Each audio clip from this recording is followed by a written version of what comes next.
Rut pasal 3 ayat 1-18. Rut dan Boas di tempat pengirikan. Lalu Naomi mertuanya itu berkata kepadanya, "Anakku, apakah tidak ada baiknya jika aku mencari tempat perlindungan bagimu supaya engkau berbahagia? Maka sekarang, bukankah Boas yang pekerja-pekerja perempuan telah kau temani itu adalah sanak kita?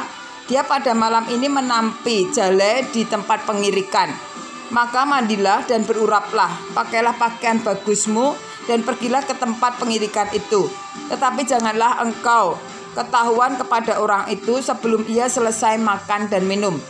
Jika ia membaringkan diri tidur, haruslah engkau perhatikan baik-baik tempat ia berbaring. Kemudian datanglah dekat, singkapkanlah selimut dari kakinya dan berbaringlah di sana. Maka ia akan memberitahukan kepadamu apa yang harus kau lakukan." Lalu kata Rut kepadanya, "Segala yang engkau katakan itu akan kulakukan." Sesudah itu pergilah ia ke tempat pengirikan dan dilakukannya tepat seperti yang diperintahkan mertuanya kepadanya. Setelah Boas habis makan dan minum dan hatinya gembira, datanglah ia untuk membaringkan diri tidur pada ujung timbunan jelek itu. Kemudian datanglah perempuan itu dekat dengan diam-diam, disingkapkannya selimut dari kaki Boas dan berbalinglah ia di situ.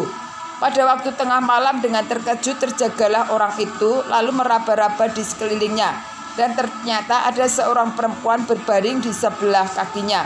Bertanya ia, "Siapakah engkau?" "Ini," jawabnya, "aku Rut, hambamu. Kembangkanlah kiranya sayapmu melindungi hambamu ini, sebab engkaulah seorang kaum yang wajib menebus kami." Lalu katanya, "Diberkatilah kiranya engkau oleh Tuhan, ya anakku. Sekarang engkau menunjukkan kasihmu lebih nyata lagi daripada yang pertama kali itu, karena engkau tidak mengejar-ngejar orang-orang muda, baik yang miskin maupun yang kaya. Oleh sebab itu anakku, janganlah takut. Segala yang kau katakan itu akan kulakukan kepadamu. Sebab setiap orang dalam kota kami tahu bahwa engkau seorang perempuan baik-baik. Maka sekarang memang aku seorang kaum yang wajib menebus. Tetapi walaupun demikian, masih ada lagi seorang penebus yang lebih dekat daripadaku. Tinggallah di sini malam ini dan besok pagi. Jika ia mau menebus engkau, baik biarlah ia menebus. Tetapi jika ia tidak suka menebus engkau, maka akulah yang akan menebus engkau. Demi Tuhan yang hidup, berbaringlah sajalah tidur sampai pagi." Jadi berbaringlah ia tidur di sebelah kakinya sampai pagi.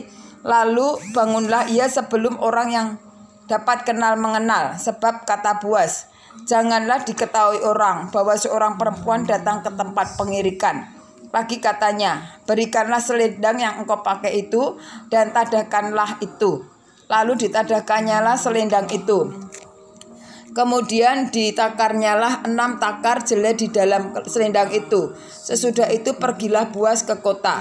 Setelah perempuan itu sampai kepada mertuanya, berkatalah mertuanya itu, "Bagaimana anakku?" Lalu diceritakanlah semua yang dilakukan orang itu kepadanya, serta berkata, "Yang 6 takar jelai itu diberikannya kepadaku, sebab katanya, engkau tidak boleh pulang kepada mertuamu dengan tangan hampa."